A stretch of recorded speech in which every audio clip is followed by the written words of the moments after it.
Welcome to Second Take, the show that takes a look at the issues behind the news.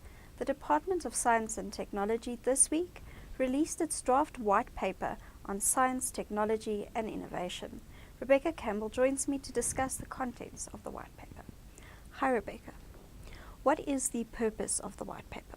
Well, the simple fact is it's been over 20 years since the last white paper on science and technology was issued.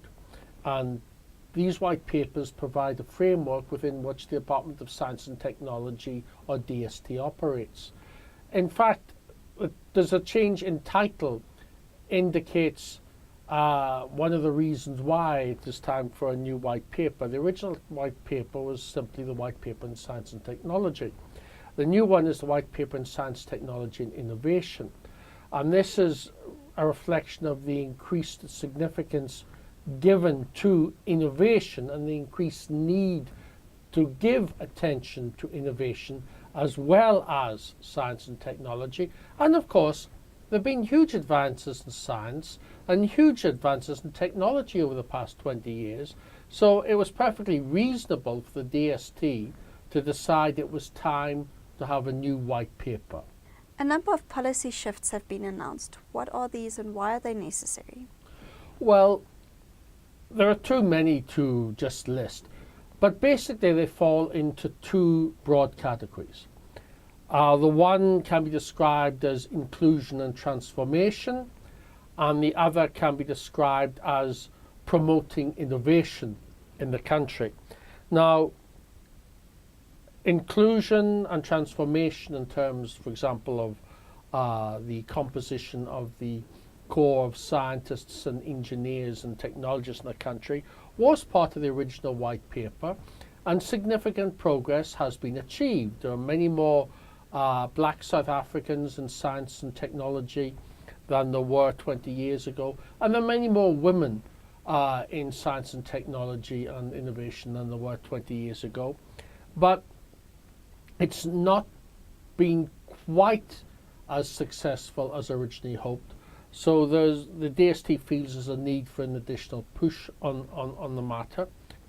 On the side of innovation, the aim is to create a whole of government approach to innovation, spanning all the government departments that are involved in innovation and research and development, because not all innovation activities and not all research and development institutions fall under the Department of Science and Technology. Most obviously, the Department of Trade and Industry has a very important role to play in innovation across industry.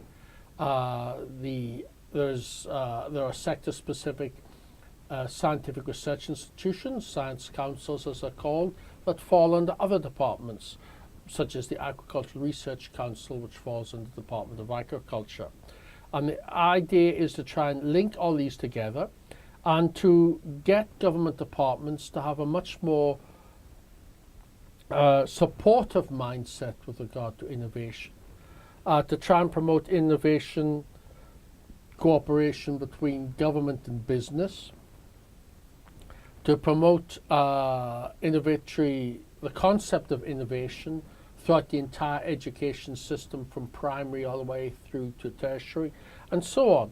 So as I say, the policy changes, increased emphasis on transformation and inclusion, and increased emphasis on coordination, support, funding for innovation, including science and technology innovation, but not solely science and technology innovation. The DST also plans to establish a sovereign innovation fund. What will that entail? Oh, that's a good question, yes. The concept of sovereign funds has become very fashionable in South Africa recently. The big problem is that countries that set up sovereign wealth funds, I'm talking now the overarching concept of a sovereign wealth fund, are governments that run surpluses. And the South African government does not run surpluses. So where the money is going to come from is the question. And in the white paper, they're suggesting that the Sovereign Innovation Fund would be funded by the Technology Innovation Agency, the Development Bank of Southern Africa, the Industrial Development Corporation, among other possible sources. Whether that's going to prove to be practical is a question the white paper does not address. So whether it will actually be possible to implement the Sovereign Wealth Fund is a question that's currently impossible to answer. Thank you. That's the second Tech Show for this week. Thank you for watching, and join us again next time for more news analysis.